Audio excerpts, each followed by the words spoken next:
Hello, everyone. I'm Amanda Matthew, a pediatrician based in Manhattan, and someone who's had to learn how to rise above family toxicity. You've probably heard the saying, success breeds enemies. Well, imagine combining success with a manipulative sister-in-law. That's my reality. I built my pediatric practice from the ground up and even helped my younger brother, Marcus, launch his construction company. We were always close until Regina entered the picture. Your sister's always hanging around the office, isn't she? I once overheard Regina whisper to Marcus. Don't you think that's a bit controlling? I mean, just because she helped with the startup money. It started with subtle jabs like that, little remarks designed to plant doubt. The first time I met Regina was at a charity gala where Marcus was bidding for contracts. She was stunning, charming, and seemed genuinely interested in my work with children. Dr. Matthew, your reputation precedes you, my mentor, Dr. Sarah, said during a staff meeting soon after. We're so lucky to have you leading the pediatric department. I noticed Regina's polite smile falter. She was there to drop off lunch for Marcus, but her narrowed eyes betrayed something else. Then came the pregnancy announcement. We're having a baby, Regina exclaimed at a family dinner, her excitement lighting up the room. Everyone was thrilled, especially me. Becoming an aunt was something I'd always dreamed of. But things started to unravel. Lisa, Marcus's assistant, approached me at the office one day. Dr. Matthew, I don't mean to intrude, but I've noticed Mrs. Chase coming in late at night, going through files in Marcus's office. I felt a chill run through me. Files? What files? Before I could make sense of it, Monica, Regina's former roommate, reached out to me on social media. We need to talk about Regina, she wrote. There's something you should know about her connection to Robert Chase.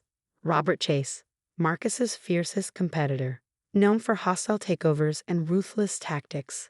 The mere mention of his name made my stomach churn.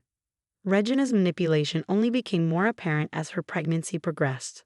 I heard Amanda telling her doctor friends that my pregnancy choices are all wrong. Regina wailed to Marcus one evening. I didn't say that. I protested when Marcus confronted me. All I did was suggest a good prenatal vitamin brand. Maybe you should focus on your own life, Amanda, Marcus snapped. Not everyone needs your professional opinion. The words stung. Marcus and I had always been close. But now, Regina was driving a wedge between us, and I felt powerless to stop it. Then one night, I overheard Regina on the phone. Everything's going according to plan. Trust me, Robert, by the time the baby arrives, Marcus won't have anyone left but me. I froze. Robert Chase. This wasn't just petty family drama anymore. It was a calculated plan to isolate Marcus, and Regina was at the center of it. At Regina's lavish baby shower in the Plaza Hotel's Crystal Ballroom, tension simmered just beneath the surface. The room sparkled with chandeliers and floral arrangements, but Regina was glued to her phone, furiously texting. Dr. Matthew, could I ask your advice? My sons have this persistent cough. A colleague murmured during appetizers. Before I could respond, Regina's voice cut through the room. Can we not turn my baby shower into your medical key and a session? The room fell silent. All eyes were on us. Regina alternated between smirks and scowls as she opened gifts, her mood swinging like a pendulum. When she reached mine, a premium baby medical care kit and documentation of a college fund I'd set up, her smile turned icy. How generous of super successful Aunt Amanda, she drawled, loud enough for everyone to hear. Always showing off, aren't you? First your fancy doctor job, then funding Marcus's company, and now trying to control my baby's future. Regina, I just wanted. Wanted what? She snapped, standing up, her pregnancy not dulling the venom in her voice. To prove you're better than me? That you'd be a better mother? That you know everything because you're a doctor? That's not true, I began, but she cut me off. You just can't stand that Marcus has a life that doesn't revolve around you anymore. That's not true. I started to defend myself, but the slap came out of nowhere. The sharp crack echoed through the ballroom. I stumbled backward, colliding with a table full of champagne glasses. Crystal shattered on the floor, and gasps rippled through the stunned crowd. Dr. Sarah rushed to my side, her voice calm but laced with fury. I'm documenting this assault right now. That kind of force could have seriously injured her. Stay out of this, Regina screamed, her face contorted with fake indignation. She's been trying to ruin everything since day one. acting all perfect, pretending to care about my baby while spreading lies about me. Marcus finally stepped forward, but not to help me. "Amanda, I think you should leave," he said, his voice cold. "You've upset her enough." I stared at him in disbelief.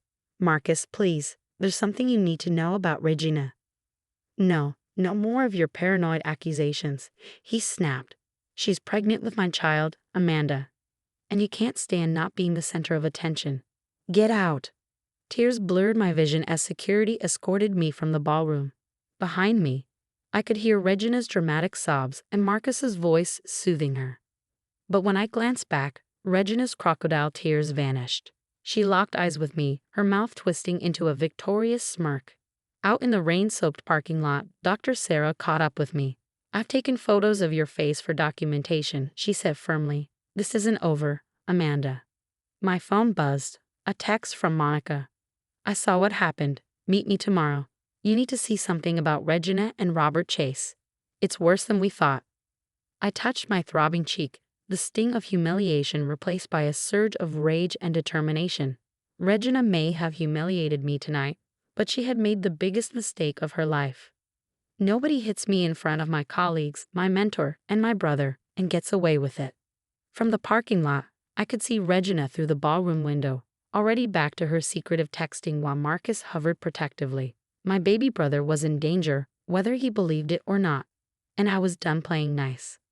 The next morning, I met Monica at a quiet coffee shop downtown. She slid a USB drive across the table. "Security footage from Chase Industries," she explained. "Dated 3 months before Regina met Marcus. She wasn't just an employee, she was Robert Chase's top corporate spy." My hands trembled as I plugged the drive into my laptop. The video showed Regina sitting confidently in a boardroom with Robert Chase. "Target his sister first," Chase's voice echoed through the speakers. "Marcus Matthew trusts her too much. Once she's out of the picture, he'll be vulnerable." My phone buzzed. Lisa was calling. "Dr. Matthew, I stayed late at the office last night." Regina was there, copying files from Marcus's computer. "I filmed everything."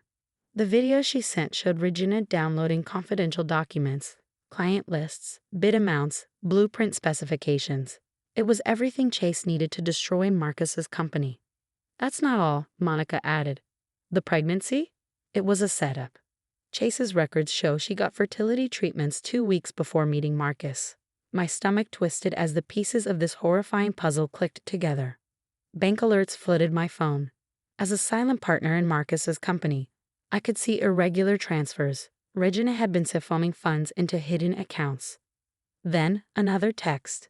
"Miss Matthew needs to back off. Accidents happen to nosy doctors." I dug deeper into Marcus's recent contracts, all mysteriously lost to Chase Industries.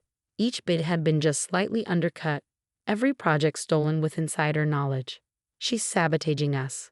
Regina's voice carried from Marcus's home office as I dropped off some documents he'd requested. "Your sister's been feeding information to Chase. Why else would we keep losing contracts?" "But Amanda helped start this company," Marcus replied, his voice uncertain. "Wake up," Regina shot back. "She's a control freak. Why do you think she caused that scene at my shower?" I closed my eyes, hearing my mother's voice in my mind. "Protect your brother, Amanda. He trusts too easily." Another text buzzed. "Final warning. Stay away from Marcus, or your patient's records might have unfortunate accidents." Lisa called again, her voice panicked. "Dr. Matthew, Regina caught me filming her.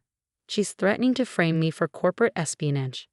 "Send me everything you have," I instructed. "Then get somewhere safe." Hours later, I had the full picture. Evidence of Regina meeting Chase weekly at a private club.